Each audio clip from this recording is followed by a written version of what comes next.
আগরতলায় বাংলাদেশের সহকারী হাইকমিশনে হামলা ভিয়েনা চুক্তির সুস্পষ্ট লঙ্ঘন বলে মনে করে বিএনপি।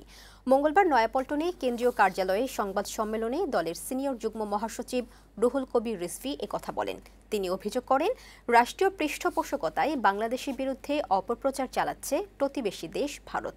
বাংলাদেশের কূটনীতিকদের তারা নিরাপত্তা দিতে ব্যর্থ হয়েছে বলেও দাবি করেন তিনি। সেদেশে কূটনীতিকদের নিরাপত্তায় জাতিসংঘের শান্তিরক্ষী বাহিনীর সহযোগিতা চাইতে অন্তর্বর্তী সরকারের প্রতি আহ্বান জানান রিজভী। এদেশের নিরাপত্তা ও স্থিতিশীলতার প্রতি হুমকি হয়ে না দাঁড়াতে ভারতের প্রতি আহ্বান জানান বিএনপির সিনিয়র এই নেতা।